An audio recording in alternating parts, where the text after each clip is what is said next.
Hello and welcome to the next episode of Leading at a Local Level with myself, Tim Cross, and my good friend John Greenall. How you doing, John? All right? Yeah, I'm good. Thank you, Tim. You? Yeah, I'm all right. The sun is shining. The spring is coming. We look forward to when we can all meet up with people again. Absolutely. Hoping for that day. But we are talking today about a really interesting subject that is, I think, quite a crucial issue in churches at the moment, and that is the issue of conspiracy theories, vaccines, masks, what's happening in the big picture, all these kind of things. And as local leaders, the truth is we're having to deal with this more and more. People with different ideas about conspiracies, about what the government are doing, or big pharmaceutical companies, etc., etc.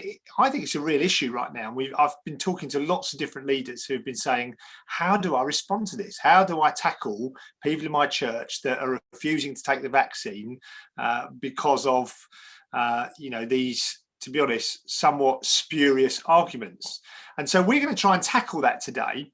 And I think it's important, actually, just to establish when we're going to talk about conspiracy theories. Obviously, we're going to focus quite a lot, I guess, on the vaccine today, because that's the most obvious one that we're dealing with. I just want to give John a little bit of a big up, because a lot of you will know who John is, and some of you won't. But John's a doctor, like a real doctor, as in he goes in and deals with patients who are sick in hospitals and GP surgeries and whatnot.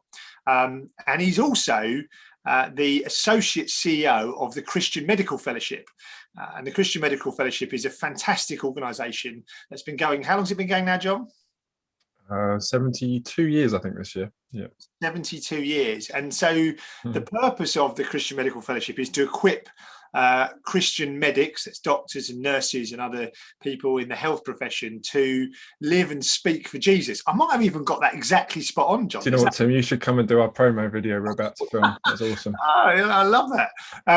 It's all about equipping medics, really, to respond to the relevant issues. And so they do all kinds of stuff around, issues to do with health and genetics and abortion and all that sort of stuff. And so if you're interested, I'd really recommend going to their website and checking out some of their resources, because they've got lots of this stuff on conspiracies and on the vaccine particularly, haven't they? The medical information on the vaccine. Is that right, John?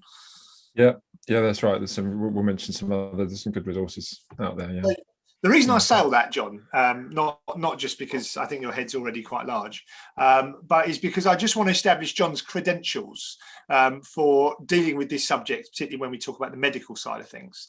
But before we get into talking about kind of some of the specifics around vaccines and whatnot, I think John and I, when we were discussing, weren't we? We were talking about, really, as a church leader, it's important, isn't it, to understand what is it that motivates people to believe conspiracy theories.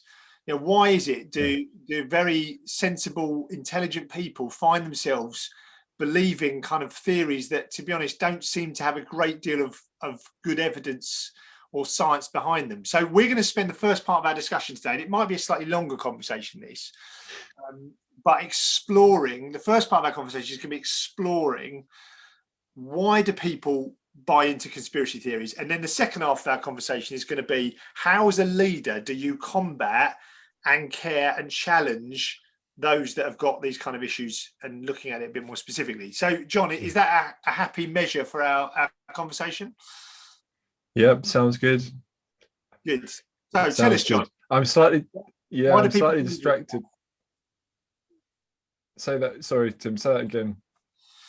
So I said, why do people believe all this stuff, John? Yeah, it's a good question. So I was a little bit distracted because I live in Luton and on the edge of an estate, and there's a lot of fire, police cars and noise and helicopters around. So it's a fairly normal Friday in Luton, but there you go. So why do people believe in this stuff? Yeah, it's a great question. Look, I think firstly, a lot of Christians would say they're wanting to live faithfully. They're wanting to live faithful lives before God. And I think that's a really common answer from a lot of Christians, so particularly around the question around the vaccine and the use of cell lines from aborted fetal tissue? That's a big question for some Christians who are saying, like, am I being complicit in abortion, for example? That's a big issue for some people. And so I think we need to recognize, firstly, that a lot of people have genuine, heartfelt concerns that they want to engage as Christians in this world in the right way, in a godly way. So that's a really key thing. I think another thing, and there's a bit of a mishmash here, but another thing is our desire for certainty. I mean, this comes down to psychology more than anything, really. We are living in uncertain time. You know, are we going to go back into lockdown? You know, where is the pandemic headed? Are we going to have variants? You know, are the vaccines going to work long term? And actually, we as human beings love certainty. It makes us feel secure. And conspiracy theories kind of give us this idea that actually we can be certain about something. We can say, aha, now I know what's really going on. You know, I saw this video on YouTube and it explains everything. And so I can relax. And you see, when things are uncertain, I don't know if you found this, Tim, like you're uncertain or unpredictable, we get stressed. Like we've talked before, haven't we, about we get these little symptoms, you know, that show stress, you know, mouth ulcer, or we're tired. And predictability is a stress reducer. So I think there's something very kind of psychological. Does that kind of make sense? Oh, it totally makes sense. Yeah. Yeah. Okay, so that's probably another one. I think another thing, sort of thinking more, I think probably more psychologically, really, is weariness. So that would be sort of number 3. And in times of crisis in history, we've seen conspiracy theories just start to fly around. And Daniel Kahneman, who's written a book called Thinking Fast and Slow, it's a really interesting book. It's about decision making and what makes us prone to errors. And I've been reading a lot about this when I think about medical errors. He says that there's evidence that people are more likely to be influenced by kind of empty, persuasive messages, so adverts on TV, when they are tired and depleted. Right. And actually, a year-long pandemic leaves many of us tired and depleted, and we are more prone to being deceived. So I think that's another kind of psychological John, area. John, let me just pick up on that, because I think, so just to sort of summarize what you're saying, is basically often some of the people in our church are believing kind of these conspiracy theories basically because they're almost emotionally exhausted. Is that what you're saying? Yeah. And they're just looking for an easy story. Is that kind of what you're saying? Yeah, I think that may not even be looking for it, but that it makes you more prone to say, "Oh, do I believe this?" And it's hard work, isn't it, to unpick, you know, whether this is true or not. And I think the reasons for that, because actually, I would say, you know, you could say that laziness. Some people say, well, actually, if we're a bit lazy with truth, if we're lazy with not looking into things, we're also more prone to be deceived. So, you know, for example, the idea that all the governments on the planet are kind of somehow conspiring to organize themselves into kind of some plot on humanity, you know, I hear a lot of people say, I believe that, you know, the Illuminati are at work. Whereas the reality is that, you know, as someone once said, our government couldn't organize a children's picnic sometimes. I don't want to be critical of the government, but there were times when, and being on the inside when the pandemic started, trust me, this was not a coordinated attempt to take over humanity, right? It really wasn't.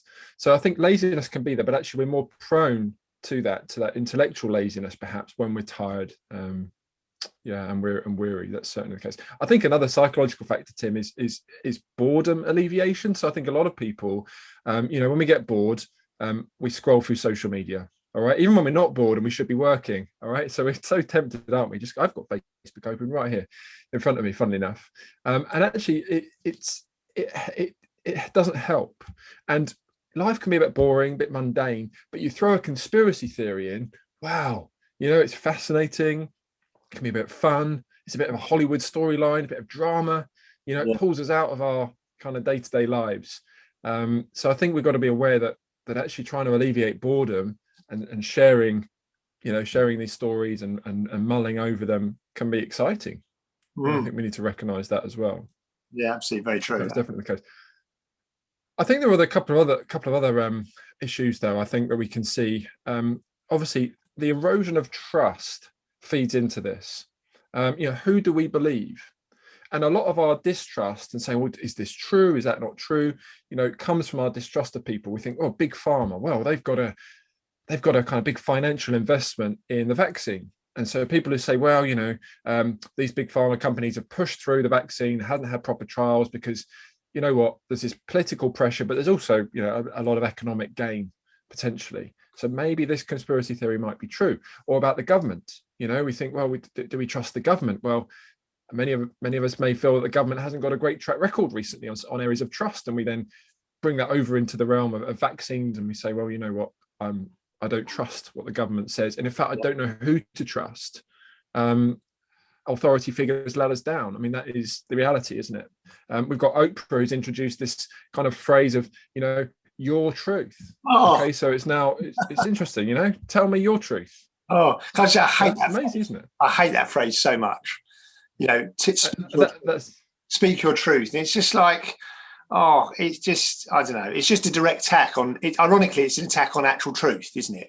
It's really speak your feelings, which are legitimate. It's fine to speak your feelings, but to call it speak your truth is an issue, isn't it? And I think, it's really interesting what you're saying, John. About an erosion of trust, because I think that's such an issue now. I think people are almost overwhelmed by so many sources of information that people are almost not sure who to trust. And I think we're going to come on to that and talk about that from a leadership point of view. Yeah. But I think that to me is the key, is that who do you trust?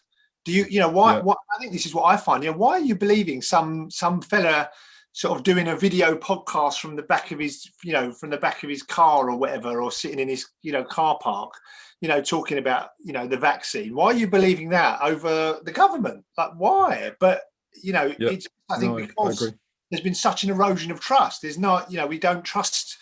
I suppose it's almost like this skepticism now that people in positions of authority are not to be trusted.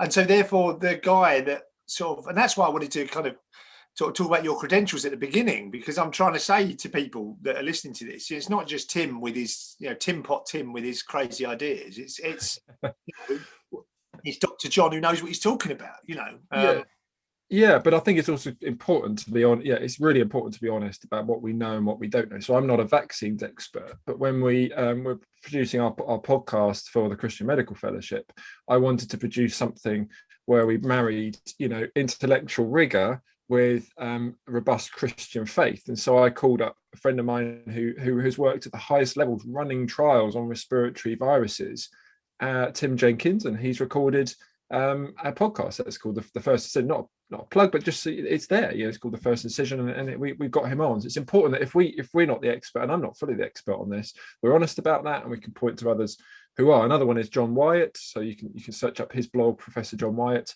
I mean, he's got some fantastic resources on the vaccine, and he's more qualified than I am, again, to marry together scientific rigor with biblical truth. But I think we've got to recognise, Tim, that the reason we struggle is because false stories are just abound. There's this really interesting study a couple of years ago in the big journal Science, and they looked at 126,000 stories that went out on Twitter between like 2005 and 2015 or something like that. And they then got independent fact-checking organizations to look at all of these stories and to say whether they were true or false. And they got like 95% agreement on this. So pretty much agreed. This is a true story. That's a false story. And here's the headline, right? The false stories spread across the internet further, faster, and deeper than the true stories. So on average, a true story spread to about 1,000 people. Okay. But the top 1% of the false stories spread up to 100,000 people, and about 6 times as fast as the true story. So that's what we're dealing with. We've been inundated with messages and forwarded WhatsApps and YouTube videos, and we're more likely to see false stuff. And there's something there about human nature. That's probably for another podcast that means it. But we are faced with these things as we approach this issue. And I just want to kind of, can I just mention 2 more, Tim? Is that all right? Before we talk about how we respond. So it's important to respond well to these, but to recognize what can be going on. And there's 2 other things that I think that go a little bit deeper than what I've already said. So one is that we as human beings, and maybe I'm just speaking for myself here, but we love to be morally superior. And conspiracy theories can make us feel superior to others. It makes us feel smart and knowledgeable when perhaps we feel a bit dispossessed by experts telling us what to do. Knowledge is power, as they say. And so when you're kind of in the know, it makes you feel special.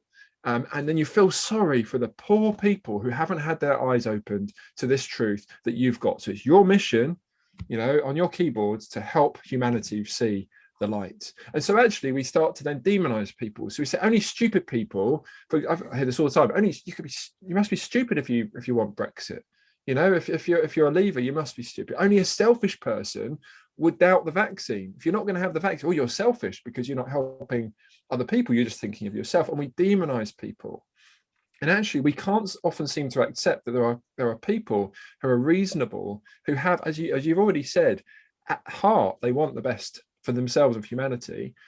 And actually, they can still be a decent person. And so you basically say, well, you've got the worst possible motives to drive this conspiracy, and it's really unhelpful. And that's kind of the depersonalization effect of the internet and of stories. So that's kind of one of the things. And I'd say the other thing is quite interesting, is around, again, more theological. I've mentioned the theological right at the beginning, but I'm bookending it here. Our perspective of the end times. And as I say, a lot of people have got this perspective that actually, and it's biblical in a way, that actually there'll be some form of one world government led by this Antichrist. And people can be very fixated if there's any kind of remote suspicion of this happening, that therefore this is what's going on. So that's why I think a lot of Christians in particular, actually, and sadly, Christians are more susceptible to believing in conspiracy theories. There's some data out of the States. But I think it's partly to do with this idea. And that perhaps, this is a test, as I say, that will take away some freedoms and see how people respond. And evangelicals have forms. So when the World Wide Web came on, www. People thought that was shorthand for 666, the mark of the beast. And so on. It goes all the way back to the beginning, doesn't it? Satan convinced Eve, that the most powerful of conspirators, the Father, the Son, and the Holy Spirit, are secretly conspiring to keep the secret knowledge from you. If you open your eyes, then you'll become like God, knowing good and evil. So this goes all the way back to our, to our roots. There's a spiritual root there as we think, and so we've got to just recognize our susceptibility. It might be psychological. It might be sort of spiritual and theological, and it might be a deeper sense, that kind of intellectual pride. Things like that can be driving it. So it's really important as leaders that we're trying to recognize this is not just somebody who's lazy or someone who's just bored, and it might just be they're a bit bored and they're just sharing things without thinking. There might be more behind it. Is that fair enough? Yeah, I think that's great, John. I think what we'll do is we'll put that stuff that you've just covered in the show notes, because I think obviously there's a lot to take in there. You've just kind of bombarded us really with a whole load of different reasons, which are brilliant, and I think we need to think through. But I think for me, so I'm approaching this as a pastor of a church. If I've got somebody in my church who is believing conspiracy theories, I think what I'm trying to do, or I should be trying to do, is identify what is motivating their desire for believing this stuff, right? And I think what you've identified is that can be a whole range of different things. So it can be a bad theological view of the end times, and you're absolutely right. It can be moral superiority, which is what you talked about. It can be a desire for certainty. They just want to get some certainty, like you talked about. It can be fear, just fearful, and then kind of almost, fear is driving that. It can be that they're not sure who to trust, and so therefore they've almost trusted the wrong person. But so I think the response that we give as leaders is very important. We need to work out what it is that's motivating our people before we try and deal with it. Because if someone is got an issue of moral superiority, then there's no good kind of trying to deal with them on the basis of, I don't know, challenging them around, being fearful, because their issues are, I'm not fearful, so I think what you've got to do is challenge people on what they are, where they're at, haven't you? That's to me is the key. Yeah, absolutely. And I think, it'd be good to talk about this in that sense of actually we need to challenge people, but then we'll talk about how we need to care for people. And as I say, you're the pastor of this conversation, so I'll probably leave most of that up to you, because I quite like challenging, but maybe we'll be a good double act on this. We need to challenge, but also we need to care for people, for the tender-hearted, again, for those who are full of fear and mistrust. So we have a balance, and this is why leading is tough. Okay, but I think that's our challenge here. So let's start with challenging. John, let me ask you a question before you start. What would you say as a Christian? like, and maybe this is a stupid question, but what do you think is the most common of all the things you've identified? What are the kind of two most common, would you say, that cause Christians to believe conspiracy theories? Yeah, it's a good question. So I think for me would be the first one I mentioned, where people are genuinely wanting to live holy lives, before God. And if they find something that says, you know what, if you take this vaccine, you might be playing into this or that, or it might not be healthy. We want to find out the truth. We want to know. We might start to share what's going on. So I think that's a big issue. And that can be a positive thing that can be turned into a negative thing. I think, again, specifically thinking about Christians, I think a lot of it is, and I speak for myself, is sometimes we're just not being critical enough of what's coming across. We're overwhelmed with news, with our timelines being filled up. We're overwhelmed with information, and we just haven't got a way of filtering it, a way of understanding it, both theologically, but actually also just on an intellectual sort of information basis. We don't have the tools. We're still using a technology which is in its infancy, probably, given how long that we will have social media for. We'll look back on this time and think, goodness, how do we cope without ways of filtering this? And therefore we have a responsibility as leaders, I think, to help people in that realm.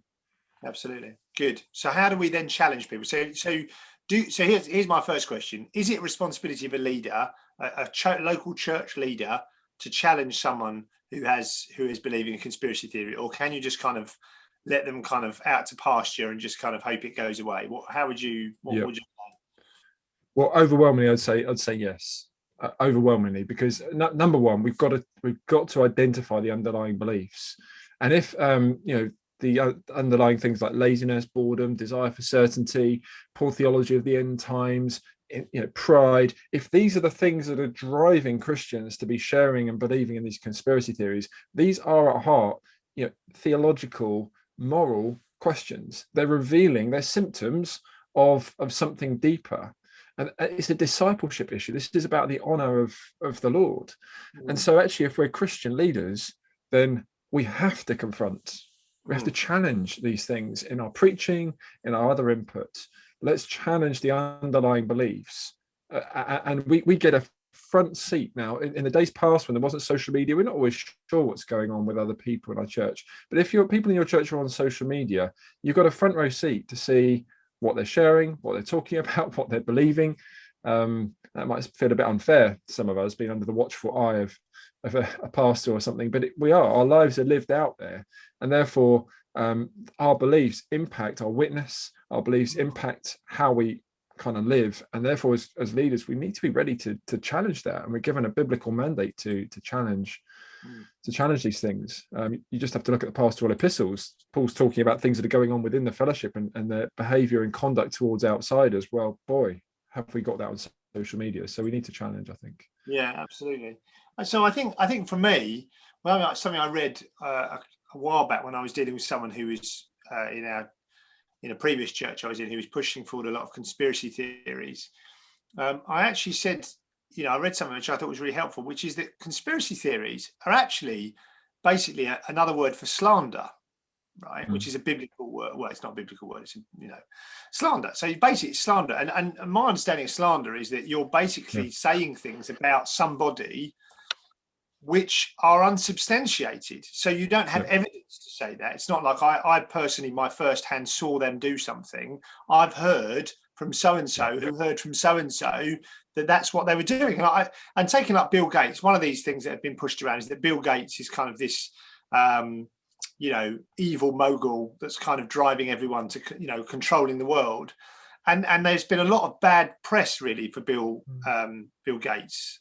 But I think that's almost slander. You're slandering his name because you don't have truth or proof on that subject. I don't know if you'd agree with that, John, but tackling that issue of slander seems to me a spiritual, biblical issue. It's a sin. Slander is a sin. Yeah. No, I completely agree. I mean, Titus 3:9 says, avoid foolish controversies and genealogies and arguments and quarrels about the law, because they're foolish, they're fruitless, they're unprofitable. And you could extend that. I've seen one commentator extend that and say, avoid these foolish controversies and conspiracy theories and arguments and quarrels about COVID-19 on social media, because they are unprofitable and useless. So I completely agree. And actually, similarly, Tim, I've been really struck by this idea of conspiracy theories being slander, because it's so easy just to share things and think, well, I'm just sharing something. It's up to somebody else if they're going to take that on board. But actually, the scripture is full, isn't it, of warnings about what we say. And actually, our social media accounts are an extension of what we say. In fact, we'll possibly reach more people with our typed words than we would do by speaking them out, in the corridor, at work or on a Zoom call. Matthew 12:36 is that people at judgment will have to give account for every careless word that they speak. Proverbs 19, a false witness will not go unpunished. He who breathes out lies will perish. We're to be people of the truth, and we just look through all of it. Paul in Romans 1:30, slander is a behavior of those who hate God. James calls slander demonic in James 3:15. We shouldn't even slander our enemies, says Jesus in Matthew 5 on the Sermon on the Mount. And just because we might believe something, we say, well, I believe this, so I'm going to share it, that doesn't let us off the hook. We're going to have to give an account for every false word that we speak. And so actually, both personally, but I think possibly even more so as leaders, we need to confront slander in our own lives. And the challenge is, and this is, and like I say, I'm not currently pastoring a church. I don't know what you think about this, Tim, but actually the challenges as church leaders, are we actually confronting slander, or are we saying, well, it's outside of my control, or they won't listen to me anyway? If this is spreading lies, if this is spreading slander about people, and if it's this serious, I think this is a big discipleship issue for leaders. What do you think? Yeah, it's massive, and I think we've got to call that sin. I mean, so the job of anyone, any Christian really, particularly like if you're listening to this and you're a church leader or an elder, you've got a responsibility to call out sin, and slander is a sin. And the more we leave it undealt with, the more it festers and it grows. So 100%, John, I'm with you. I think that we need to challenge that. I think moving it on. So you challenge slander. I always think one of the big problems that leaders have, and I know that, and I say this for myself, is that I can be lazy when it comes to challenging people. And the reason I'm lazy is because it requires me to do my homework. And taking something like the vaccine, right? The truth is I'm not an expert. So I've got no medical knowledge at all. So what do I know about vaccines? And someone sent me something the other day and said, here's a letter from a whole load of European doctors, which they'd all co-signed this letter. And it was very complicated. And of course, what I did was I sent it to John, and I said, John, tell me what this means. But in a way, that's me recognizing that I need to go and find out the answers. And if you're a leader and you've got people in your church who are putting forward conspiracy theories, you need to do your homework. You need to go away and actually go and read a little bit, and you might think, well, I'm not an intellectual, I can't deal with this. Go to the CMF website, direct them to, good Christian sources that you can trust, that are reliable on this kind of subject, and point them in this direction. Do your homework. And this is my view, John, is Christian leaders are often, it's like adverse, to talking about the real issues, and because they're afraid, they haven't done their homework, they feel it's too big for them to deal with, so they just avoid it, and then they let their people carry on in error and sin, because they're basically, and this is a bit harsh, isn't it? Maybe I'm being a bit harsh on leaders, but my view is actually leaders, we need to step up. What are you there for? As an elder, what are you there for? You're there to protect the flock from false teaching, so step up and do it. Sorry, I need to but I'm getting a bit excited, but you like, it's like that's what you're there to do. You're there to protect them. And so you've got a responsibility to go out and to find the information, find someone you can trust, even if you don't understand it all. Trust people that to speak the truth, and to understand the issues, and stand firm on that kind of stuff. Maybe I've just ranted, John. Sorry. No, I agree with you, and I think I've been in a position in church leadership as a totally lay leader, and struggling with time and how do I deal with everything on my plate. And I think it's a tough place to be in church leadership, whether you're kind of in full or part time, or whether you're a lay leader. And so I think I agree with you. We say it with gentleness, but firmly as well, that we do need to do that. I would say that there are some issues where we may struggle still to fight. We'll still get some different different reports, and we'll be looking to others and asking them for assistance. But we can still challenge people in terms of what they're sharing as to whether they know if it's true or not. We won't have exhaustive knowledge on everything, but we can go back to this biblical concept of slander, and we can challenge people, even if we don't know everything ourselves as the expert. We can still biblically challenge people and encourage them to consider the impact of their actions. If we don't know the truth, what we should be able to say to people, if you don't know that is true, you should have nothing to do with promoting it. And I think we can all do that before we go and look at the specific issues. Yeah. I mean, one of the specifics. Yeah. Well, I agree with you. So one of the specifics was the fact that this one of the letter that got sent to me was complaining about gene-based vaccines. And obviously, the AstraZeneca vaccine doesn't even use that technology, does it? So it's irrelevant for anyone that's had that, and it's stuff like that. And people are pushing stuff around. They're not even, the simple science is being overlooked, isn't it? And I think this is where, as church leaders, it's important that we actually stand up and speak. And I think, can I if I just move it on, the conversation on a second, coming back to this issue of trust. One of the problems that we have in our world at the moment is people don't know who to trust. They don't know who to trust. And I think one of the things that we need to challenge ourselves as leaders is being people who others can trust. Mm-hmm. And I think we talk about, you can trust me as a man of integrity, as a man of the spirit, of a man or a woman who is upright and honest, blah, blah, blah, etc.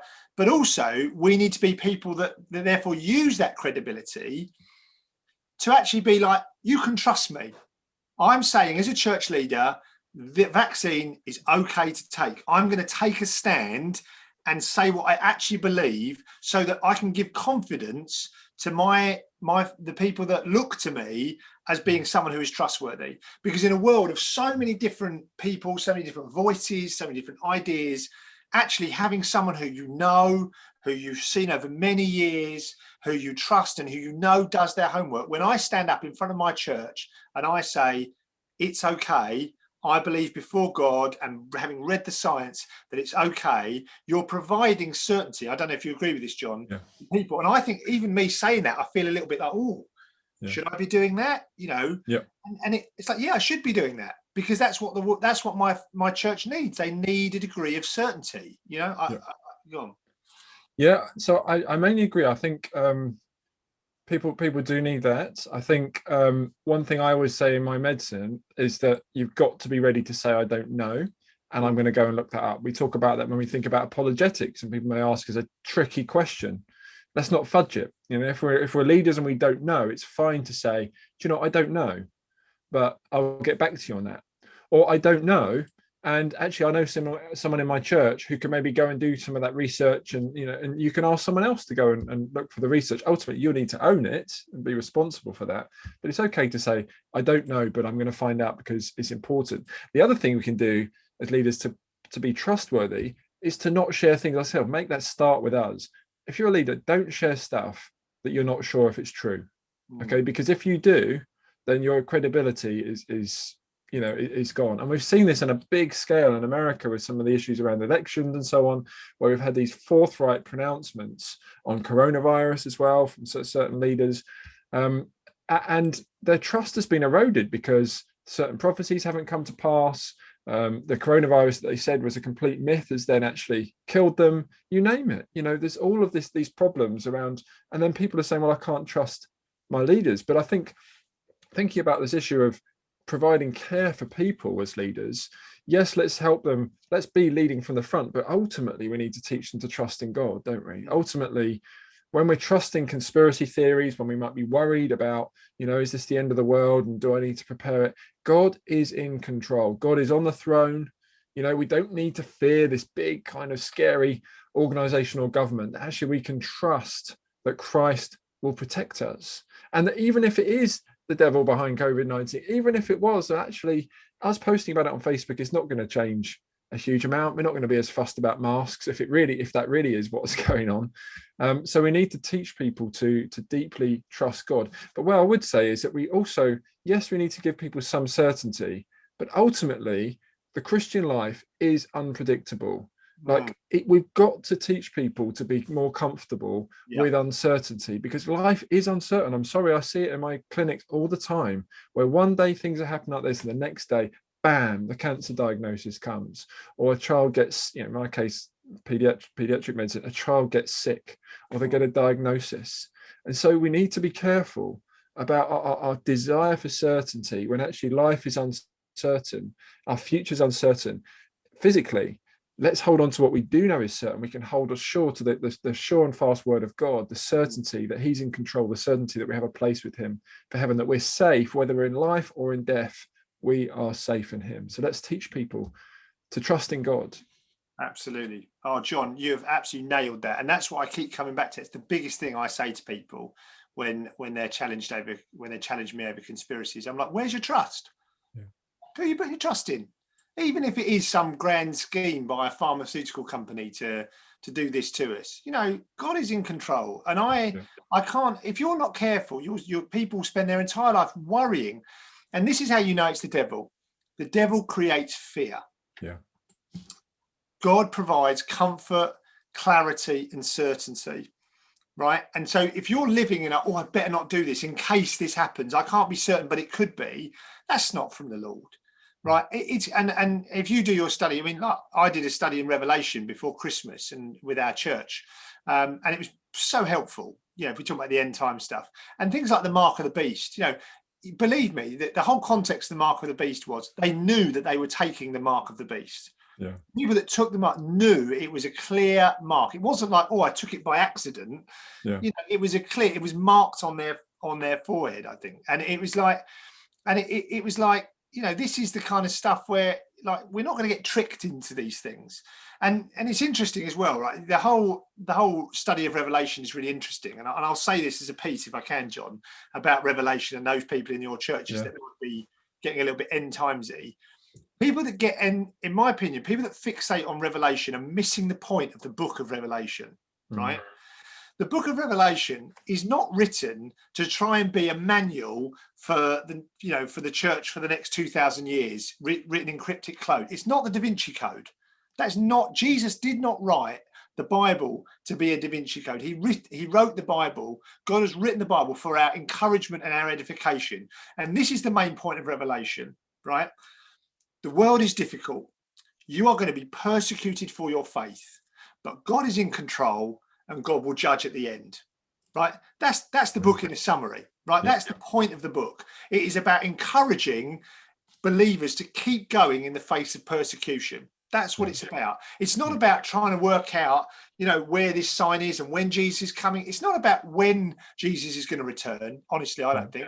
It's not even about how he's going to return. The point is he's going to return. Yeah. And that's what we focus on. Yeah. And our trust now, our emphasis needs to be on what is God calling me to do today, not what is possibly happening tomorrow or what could happen, with it. I'm just going to trust God today. And I think that is, to me, if I was going to say, if anyone's listening to this and you're struggling with someone who's got weird end time theology, take them back to the simplicity of what Revelation is fundamentally all about. It's not about, trying to read it like the Da Vinci Code. Yeah. Yeah, no, that's right. And I think as we think about teaching people to trust in God, one thing that this is meant to be under the category of how we provide care and discipleship. It sounds a bit more challenging, but I see a lot of my social media feed filled up with posts that are basically saying this vaccine is going to save us. Okay. And I totally get that. But we've got to just watch where we cross the line, where we start to stop having faith in God and start having faith in a vaccine, because trust me, in some way the vaccine will let us down at some point. At some point it might be a new variant, it might be supply issues, whatever it might be, it may well let us down. So if we're placing our trust in anything that's going to solve all of our problems and get all back to normal and life will be wonderful again, I think we've missed something. I think we've missed something that God could be teaching us in this time, to place our faith deep into him. So that's one thing I say. And I think another thing is that when we think about our conscience, I've got some friends who have decided actually that they wouldn't take a vaccine which has been developed from cell lines from aborted fetal tissue, and there's been a debate about that. Now actually I land on the side that I would, but that's after a lot of sort of careful thought about it. But I then need to live with my brothers and sisters who may take a different line in good conscience, so they're not sort of necessarily spreading falsehoods and so on. They've actually taken that decision to, in good conscience, say, this is what I'm going to do, this is how I'm going to live, and recognize people may make some different decisions about shielding, about their bubbles, and actually, within the law, but just loving our neighbor, being understanding of people's decisions taken in good conscience, and recognizing where it's, this is probably the other point, recognizing where there's a tender conscience issue, and that we may not be the right time to stand up and confront them straight away for their slander, but actually there's times when just gentle questions,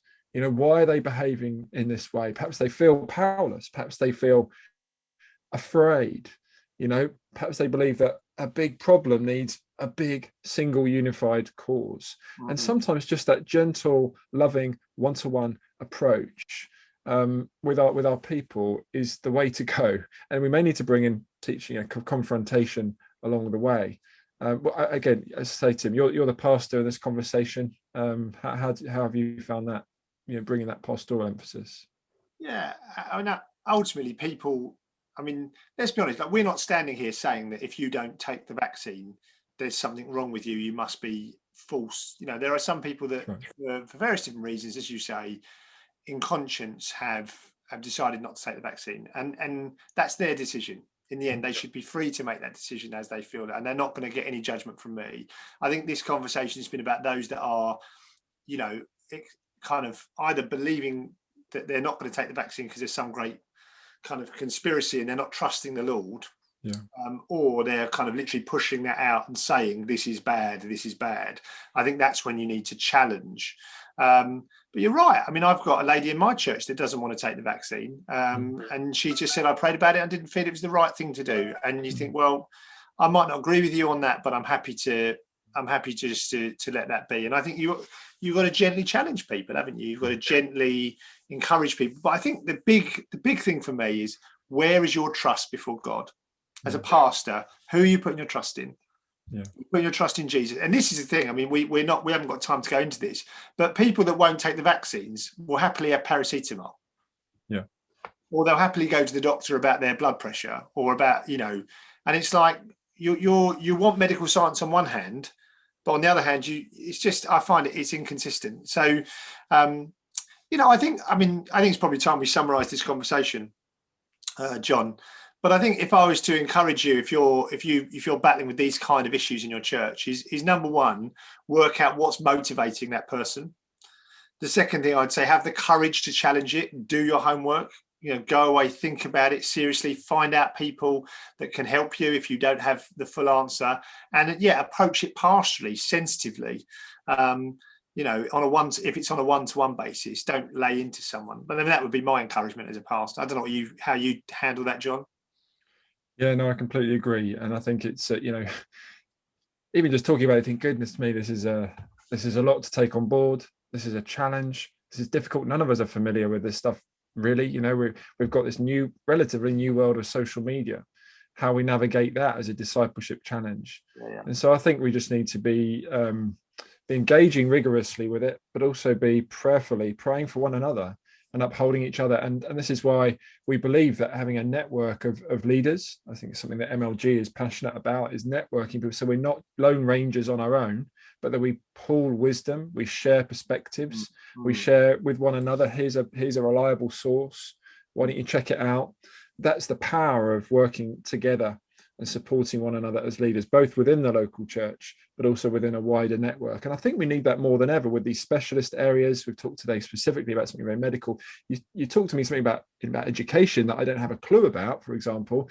I'm looking for help. I'm looking for support in that area myself. So let's be that network of encouragers, of those who prayerfully support each other as well. Absolutely, yeah. Well, I'm sure there might be questions that we've raised today, or points we've made that are going to provoke thought in you. We would really like to hear from you.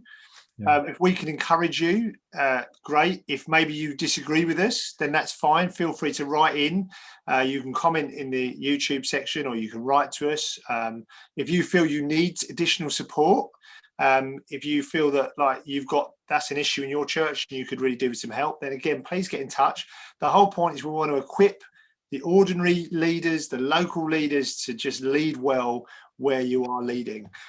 So I think we'll draw it to a close there. Thank you so much, John, for all of your expertise and your thoughts. Great to chat. Thanks, Tim. All this stuff will be in the show notes. You can look at the notes to catch up from what we've actually sort of been talking about. But until next time, have a enjoyable another few weeks of more lockdown, and hopefully you'll keep listening to us and tuning to us when we are on the air again. So until then, see you later.